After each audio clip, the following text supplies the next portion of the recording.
Welcome to the Fundraising Leadership Podcast, where we talk about topics related to fundraising, leadership, coaching, and management for professionals in the nonprofit world. I'm Margaret Katz, Cann, and I am here with my teammate, Janice, Cunning.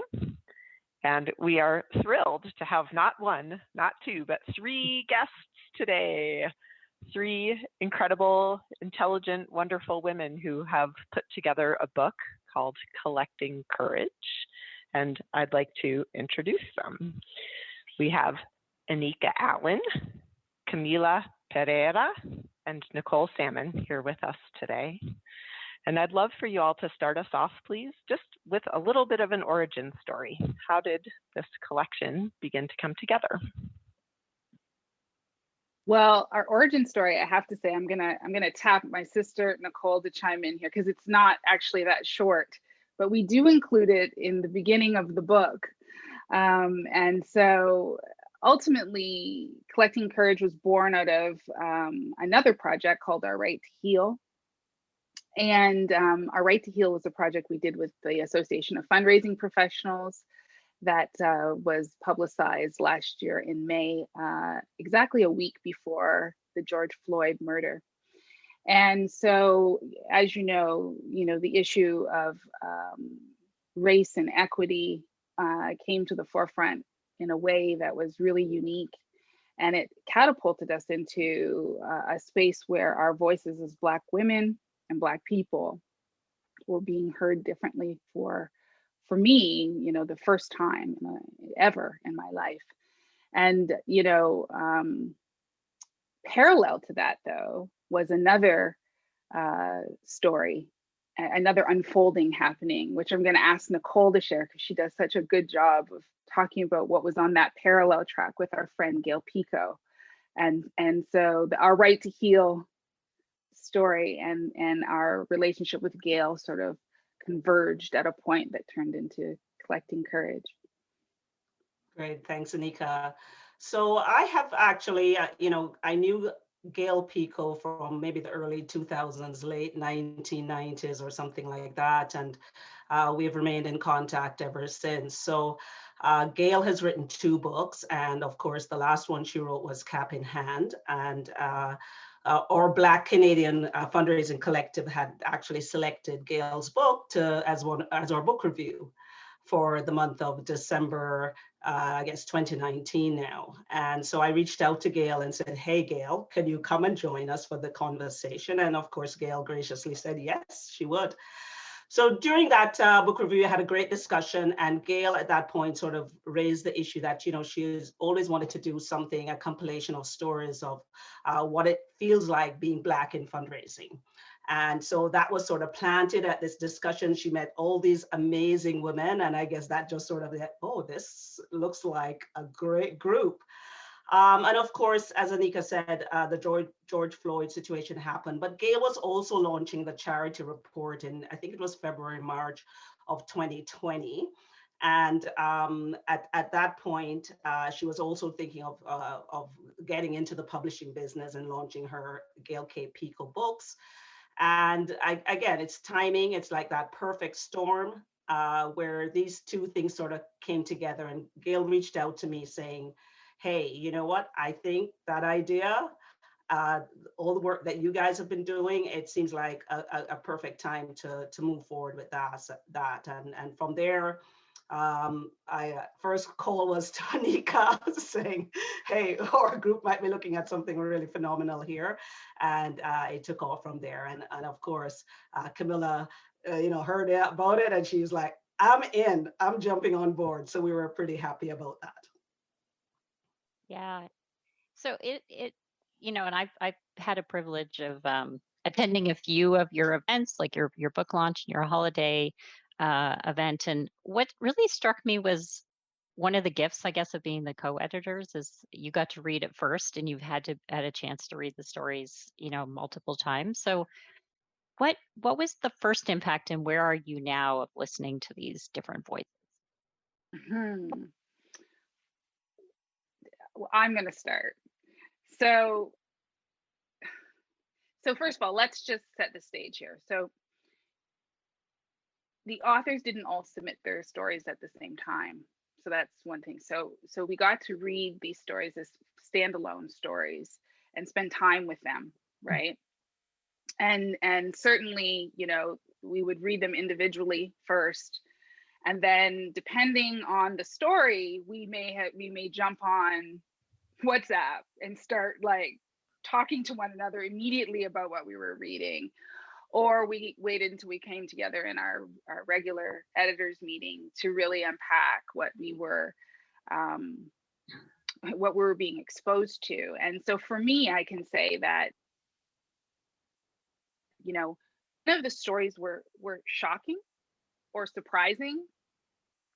The thing for me that was the most interesting was understanding how each of my sisters and my brother managed the circumstances, what they learned from it, how it has influenced who they are today. Their articulation of the joy and the pain and the freedom and the love is what continually impressed me and helped me know them better, each of them.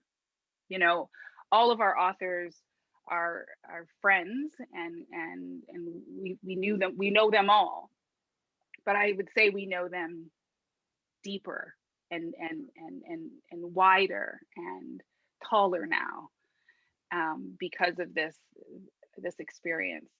I don't know, ladies, what do you think?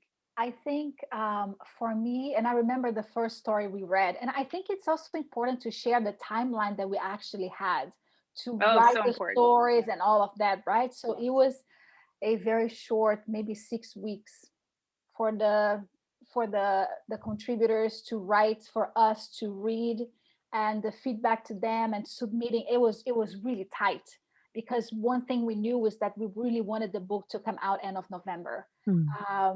And so for that, we kind of worked the other way around, like going backwards, and we started during the summer. Maybe was it August, I think. So it was tight. Another thing that I think it's important to share is that um, the contributors, no one knew what the other person was writing about. So no one knew who else was writing under pain or under joy, or and no one read anyone else's story before we actually had our um, authors and book launch, that we had 1 week before the book was actually launched officially. So no one knew about anyone else's. Um, but I remember the first story I read was Crystal, was the first person who submitted a story.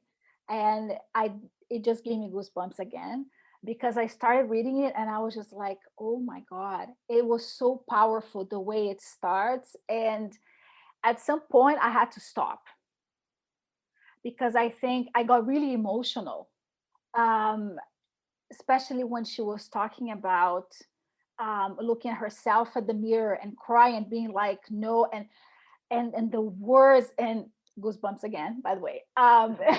So um, for certain stories, we kind of know what we all go through, because we, in our collective and our network, we talk about it. Um, but for me, I think reading different people's stories and knowing about their different backgrounds, but there's this line, this thread that goes in every single story.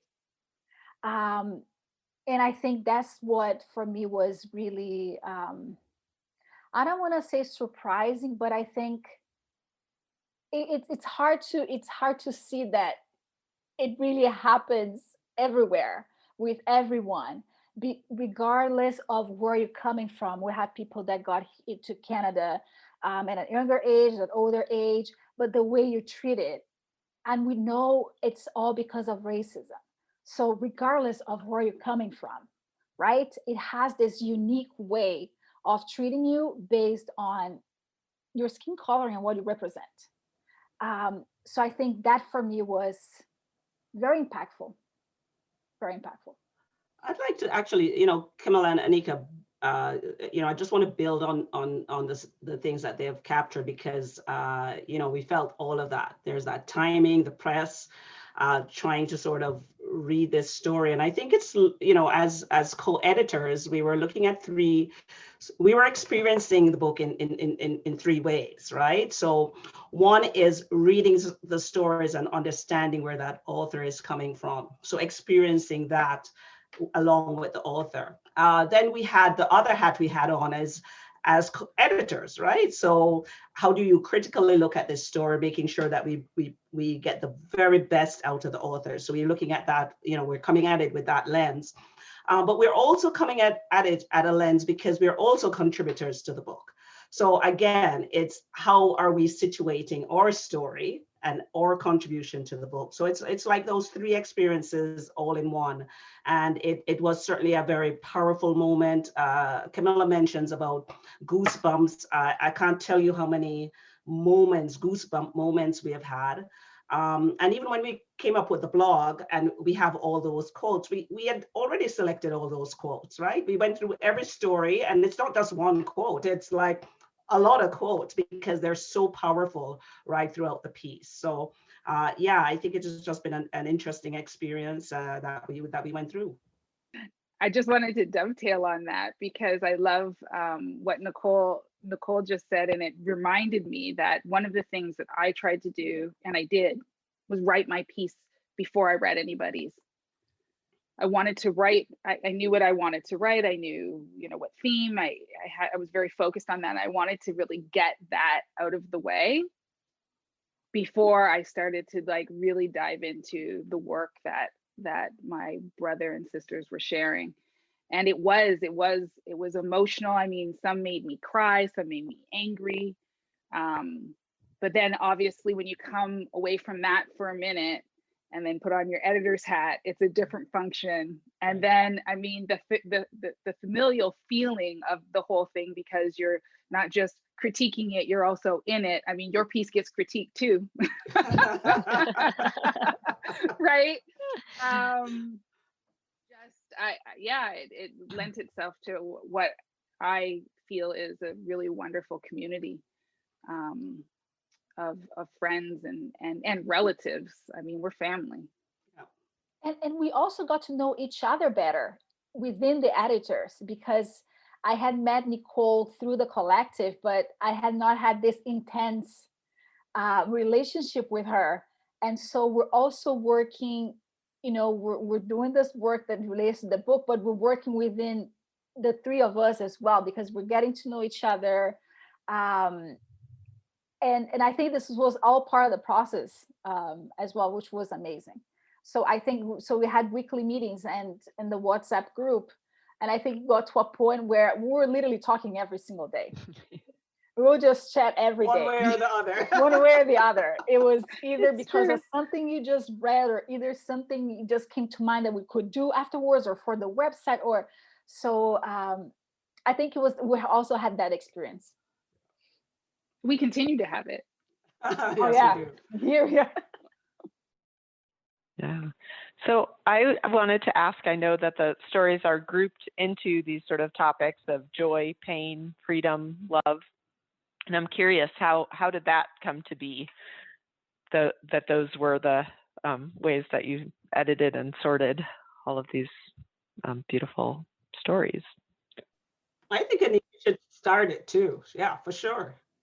I think we're all sort of smiling and laughing because we did get asked this question not long ago, and the answer is the answer is kind of funny, because none of us actually have a really strong memory of exactly how it came to be, and what we landed on in that last conversation was that there was a real spiritual element to the conversation we were having, and there were various creative processes also happening individually and collectively amongst us at the same time. We had just finished presenting at the Uprooted retreat, and we had just finished talking. The theme was joy and pain, and it was really looking at our right to heal. And so we certainly brought those two themes to the table because of that recent experience. But there was talk about quadrants and wanting to juxtapose some things, and then also I think at the, in its essence, we really wanted to illuminate what we believe are experiences of Blackness. If we could group them into themes, right? Like, what would be the really major things we'd want to focus on?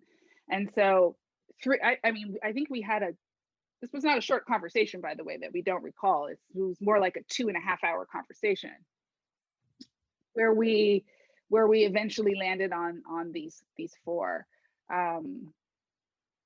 It was in retrospect, I don't know that I've ever been involved in a creative process quite like that. Yeah, there was a lot of physicality to it too. So there was, yeah.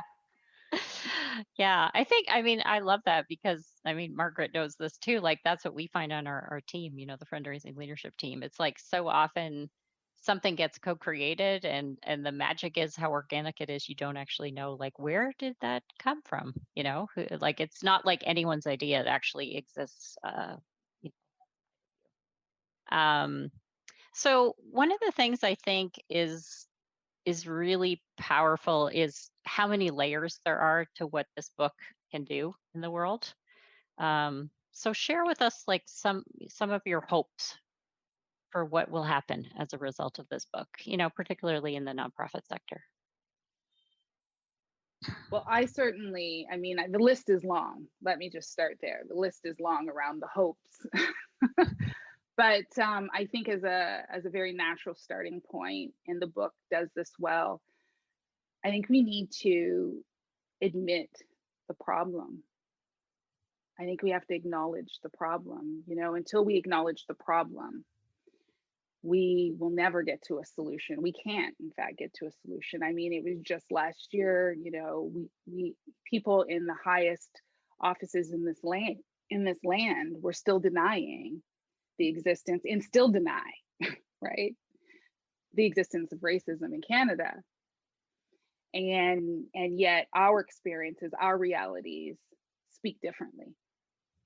And so I think the book absolutely offers an opportunity for people to step inside a different world and a different experience. And, listening is great and reading is great, but there really does need to be some acknowledgement, and that the problem is vast, and it extends beyond our sector, but and in fact, the problem outside of our sector is what permeates our sector, right? And so we have some responsibility where we work to begin to look at the problem and acknowledge it. And I really love this, get off the drug of denial. It's addictive. And we need to begin accepting some truth. Yeah. And truth will often come through voices like ours. Yeah. In addition to that piece around the acknowledgement is we recognize that we have to tell our own stories. We also have to collect the data, right? And data for us is in the form of stories and our experiences, and we know we needed to have that documented, because so often part of that whole denial is well, we don't know anything about this. There's no stories out there like this. So the first part is collecting, the data. The second thing we wanted to do is that, some of these experiences are current, that were captured in the books. Current, some of them are from long ago, but it's an issue today. Right. So we wanted to make sure that people didn't have this revisionist thing. Oh, that's how it used to be, or whatever the case may be. This is how it is. And we know basically from our, the Canadian Black Fundraisers Collective, that we have people in the profession, young folks coming up. I've sort of I'm a seasoned professional. I'm seasoned a fundraiser, let me put it that way. But there are young folks coming up, and their stories are shocking. And it's happening, and people are thinking that, okay, their behaviors are not having impact on young fundraisers. So we wanted to make sure we reached out to them to sort of say, hey, we understand what you're going through, and there's a supportive network of folks that understand it, and we believe you, right? So that was the first thing, is validating those experiences. It's not you, as Crystal said, is it me?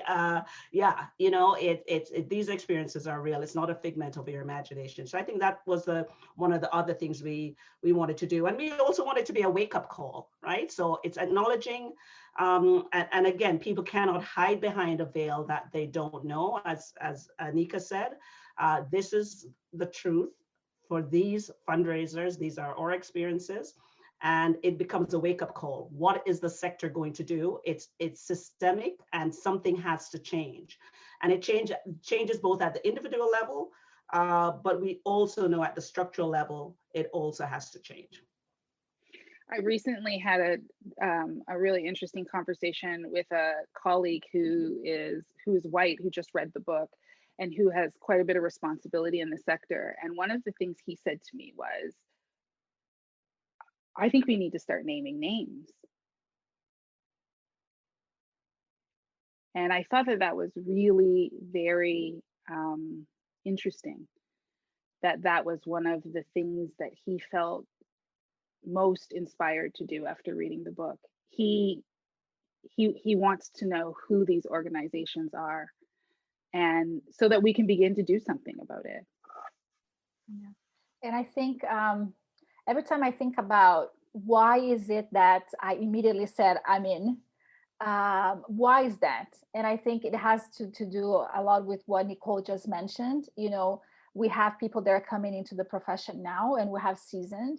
So when I see in our collective people that have been in fundraising for 30 years, talking about what has happened to them, people that have been there for 10, and I have been there for 5, and we see that it's pretty similar, right? I wonder, when is it going to change?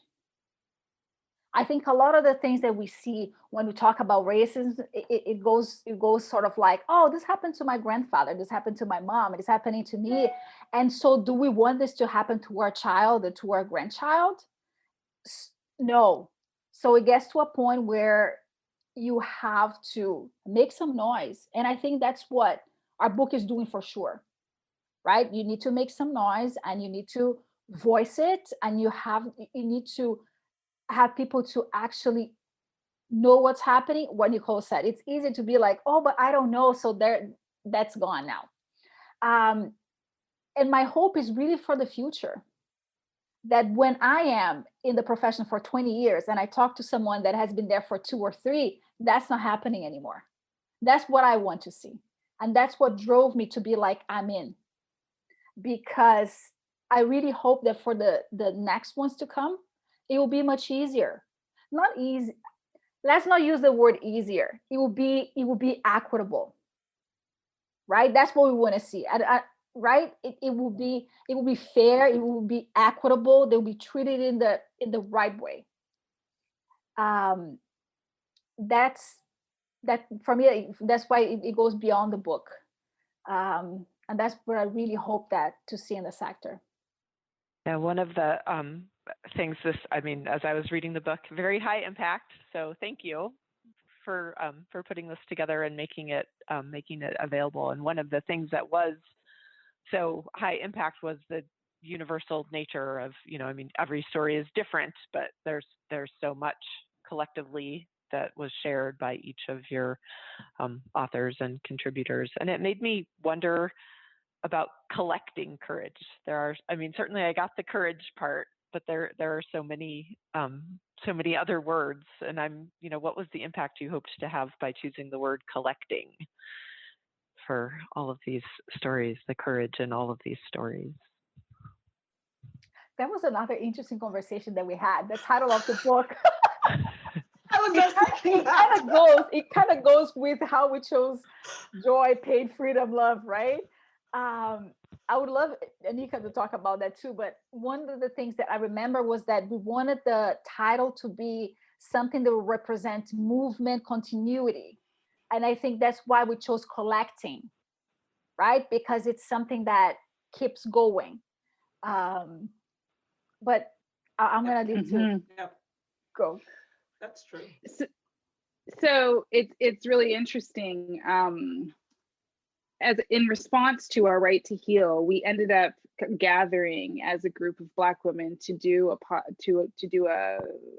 wasn't a podcast, a session with the African American Development Officers Network to talk about, you know, our stories, our realities, and our experiences.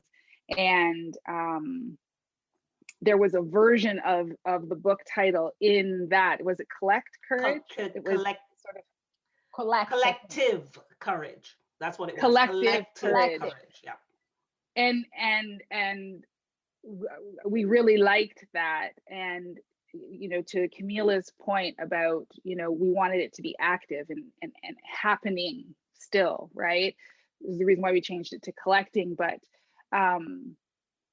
it really does accurately depict what we did both through our right to heal and also through collecting courage. You know, the gathering of our first person narratives, which is the stuff of primary documentation, right? Bringing them together was for the purpose of not just, you know, bringing people together, but also there's a power that is created in that space. And I almost can see us like bringing the stories into a safe space, into a place where we understand, into a place of acknowledgement, into a place of validation. And, you know, some of our authors, this is the first time they've ever put pen to paper as it relates to their experiences of being Black and at all in their entire lives, right? And so there's just something really special about creating that space, that collective space where we know we will belong and we fit in and we are understood. Yeah, and I think, yeah, it's interesting because, yeah, you know, to just be that fly on the wall, listening to our conversations and actually watching us go through this process and trying to figure this out. So we had talked about thread, and certainly that is a strong thing. We talked about the spine, right? So we were throwing out different words, and I think, you know, courage is not something. Courage is many times a journey, right? And we're courageous at different points, right? So this is an idea about movement, right? This is a movement building. That's how I feel about this, right? I feel this is not a one-off thing. It's something that that's gonna grow, because you don't have change without having, you know, a movement behind it to keep that momentum going, right? So that is really critical. So, you know, what happened is, I think on one of our conversations, you know, I think it came around and say, okay, what about collecting courage? And truly we sort of, I remember saying, okay, let me sleep on it, right? Because I'm that sort of visceral. It's like, okay, do I feel it? Is it, okay, let's sleep on it. And then we came back to it and said, yeah, that is exactly what we were doing. And as Nneka's saying, you know, you just sort of feel like, yeah, you know, along the way, you know, it's not an individual exercise either. So that collective and collecting is part of that process. So yeah, you know, these conversations, sometimes when you land on something, you don't know the significance of it, but it gets revealed in some way. So something is operating in some way and pointing you in the right direction. So. Yeah. That's great. I feel like I still am like, so like, I can't believe you did this so quickly. I was like, wow, it's stuck with me. So we're going to start to wrap up. And as you know, we like to give people something to try as a result of listening to this. And of course, what we want them to try is to order the book and read the book. But there's a very specific way, you know, that people can open their hearts and be with this book. So I'd love one of you to just share, like, how do you want people to approach this, and the first time and you know, the multiple times that they'll read it. So I think open-hearted is a really great place to begin. I think that, you know, people who are not Black who are going to read this are going to be reading things they've never heard before, and they're going to be challenged, and they're going to maybe not they're maybe going to want to argue with, the reality of the stories. And so, or they're going to feel really sad about the stories. And our invitation to the book is that you come suspending all of what you think you know about reality, right? Come understanding that there is another world and another way of being, and that all of these stories reflect multiple other ways of being and knowing and engaging and experiencing and surviving. And so when you decide to read it, doing it with the utmost respect, doing it knowing that we are all connected as humans first. And that as humans, I think we have an obligation to understand the realities of others. These are the things that actually are the most powerful connections. And, collecting comes from collectivism. And for Black people, descendants of Africa, collectivism is very much rooted in our culture and the way that we are. And it's a sharing. It is rooted in Ubuntu. I am because we are. Right? And I think that extends also to the reader, and we hope that the reader is able to engage on that level with the content, and then take the content and begin to think about their own environments, right? When they have witnessed scenarios similar to the ones identified in the book, when they have maybe been party to some of the circumstances that have been described, and be prepared to be really honest about that. Again, we can't fix anything that we're unprepared to acknowledge. Beautiful. Beautiful. I think that's the perfect place to wrap up our conversation. And just thank you. As Margaret, I think you kicked off, it's like these three powerful powerhouse women. And we've had I just want to acknowledge not only the power of the stories that you have brought together, but also to say thank you for sharing your stories, and thank you on behalf of the planet for all of the contributions that you have made in your fundraising and nonprofit and volunteer and faith efforts. And it was my joy to learn each of your stories and contributions, and to feel grateful for them. Yeah. So thank you. Thank you, Margaret. Yeah. All right. And I also feel like we should say, sorry, where can we buy the book? Where can people buy the book? There it is, Collecting Courage. Collectingcourage.org. .org. Okay. .org. Great. Yes. Yeah. Yeah. And we should mention, if people haven't yet, go back, and there's a blog that we posted with highlights from the book. Nice little preview if you haven't got your copy yet. And that we also have links to all three of these women on LinkedIn, so people can reach out and continue the conversation, because I know that you love having these conversations, and we just so appreciate you. You've given so much to us at the fundraising leadership team over the last year. So thank you for all of your contributions. Thanks, Janice. Pleasure to be here, Janice. Thank you. Yeah. So we are going to wrap up. I just want to let you know this podcast is brought to you by Fundraising Leadership. We provide unique coaching and training programs that powerfully transform how you work in order to get results. And if you haven't already, please subscribe to the podcast. We're on iTunes, Google Podcasts, Amazon Music Podcasts, and Spotify. And we want you to, if you haven't already, right now, as soon as you stop listening, go and order that book and have a powerful reading experience. And once you get through it, then read it again, because there's just so much to take in and learn. So go put it into practice.